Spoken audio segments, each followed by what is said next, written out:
जी, ऐसा है कि अभी 14 जून जो बीता है, उस दिन मोकामा के विधायक अनंत सिंह को हथियारों के मामले में AK-47 और हथगोलों के मामले में दोषी करार कर दिया गया, यानी कन्विक्शन हो गया।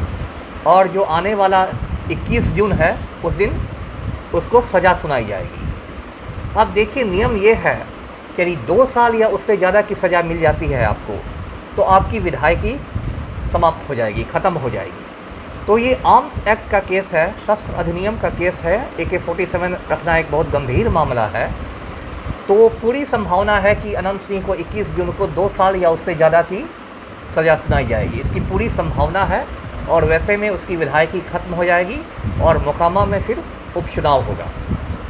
आप जानते हैं कि ये हथियार रखना इतना गंभीर मामला है। फिल्म कलाकार जो हैं संजय दत्त के पास AK-56 बरामद हुआ था और पूरा हथियार भी नहीं बरामद हुआ था, उसका मैगज़ीन बरामद हुआ था जिसमें गोलियां भरी जाती हैं। और इसकी वजह से संजय दत्त, जो कोई अपराधी हैं भी नहीं, संजय दत्त कई साल तक जेल में रह गए थे।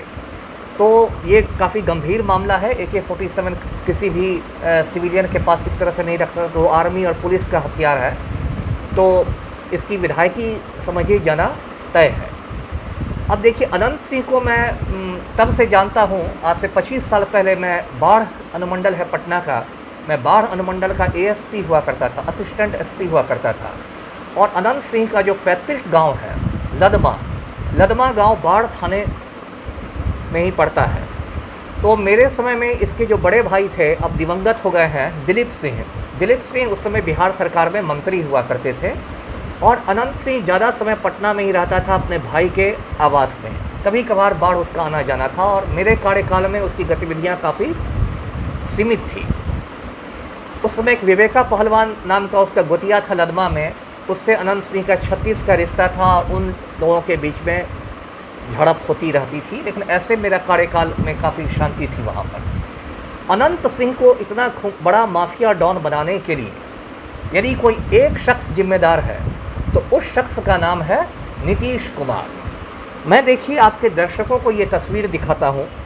ये अनंत सिंह है जो बिल्कुल चौड़ा होकर खड़ा है, बादशाह की तरह। दोनों का बॉडी लैंग्वेज आप देखिए। ये अनंत सिंह बादशाह की तरह खड़ा है और ये हमारे सुशासन बाबू हैं नीतीश कुमार, ये चपरासी की मुद्रा में है, बिल्कुल डिमोरलाइज्ड होकर उसके सामने हाथ जोड़ के खड़े हैं। तो एक तरह से मुख्यमंत्री नीतीश कुमार अनंत सिंह के गिरोह में शामिल हो गए थे। और मुझे अभी भी याद है, 2006 की बात है, अनंत सिंह के बड़े भाई फाजो सिंह की हत्या हो गई थी गैंगवार में। और तब नीतीश कुमार उल्टे पैर दौड़े हुए लदमा गांव गए थे फाजो सिंह के श्राद्ध समारोह में हिस्सा लेने के लिए। तो सुशासन में अनंत सिंह बिल्कुल समझिए छुट्टा साड़ बन गया था और नीतीश कुमार ने उसको खुद ही छूट दे रखी थी। पटना में, राजधानी में अनंत सिंह का आतंक था। उसने बहुत सारी संपत्तियों पर कब्जा कर लिया, अपने अवैध होटल बना लिए। और आप खुद समझिए, दर्शकों को समझना चाहिए कि जब मुख्यमंत्री ही हाथ जोड़ के खड़ा रहता था माफिया डॉन के सामने, तो किस दरोगा या इंस्पेक्टर की औकात है कि वो इसको टच करता अनंत सिंह को।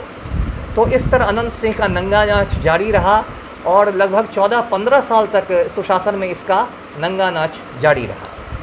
अनंत सिंह और नीतीश कुमार के रिश्तों में खटास तब आई है जब 2019 का लोकसभा चुनाव आया।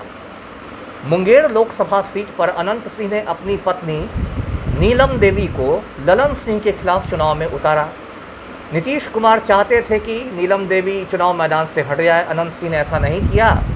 उसके बाद अनंत सिंह पर इन लोगों ने शिकंजा कसना शुरू किया है। बाढ़ में ASP थी श्रीमती लिपि सिंह, जो आप जानते हैं जदयू नेता RCP सिंह की बेटी है।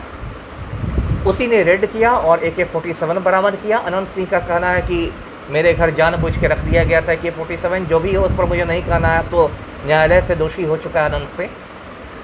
और उसके बाद 34 महीने से लगभग अनंत सिंह पटना के बेऊर जेल में बंद है और अब तो इसकी विधायकी जाना खत्म है।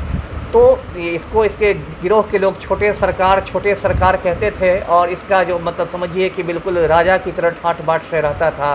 कभी कोई बग्घी, शाही बग्घी, घोड़ा गाड़ी मंगा के शाही बग्घी पर विधानसभा आता था, कभी घोड़े खरीद लेता था, कभी हाथी पाल लेता था, कभी गले में अजगर डाल लेता था। तो पुराने ज़माने के राजे महाराजाओं की तरह इसका रुतबा था।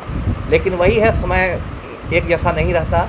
अब तो ये जेल में है और विधायकी भी ख़त्म हो रही है। जी, मैंने बताया आपको कि जब तक मैं एएसपी था तो लदवा में अनंत सिंह कम रहा करता था, वो दिलीप सिंह मंत्री के यहाँ ज़्यादा रहा करता था। लेकिन विवेका पहलवान के साथ इसकी खूनी अदावत होती रहती थी। एक बार ऐसे ही मुझे जानकारी मिली कि आज दोनों गिरोहों में बहुत ज़्यादा खूनी संघर्ष होने वाला है। तो फिर मुझे लदमा गांव जाके कैंप करना पड़ा। मैं रात भर वहाँ फोर्स के साथ लदमा गांव में रहा और मतलब सुबह होने तक रहा और फिर वहाँ कुछ वो जो घटना थी वो टल गई। लेकिन वो जो था समय वो काफ़ी मतलब तनाव वाला समय था और किसी भी समय लाशें गिर सकती।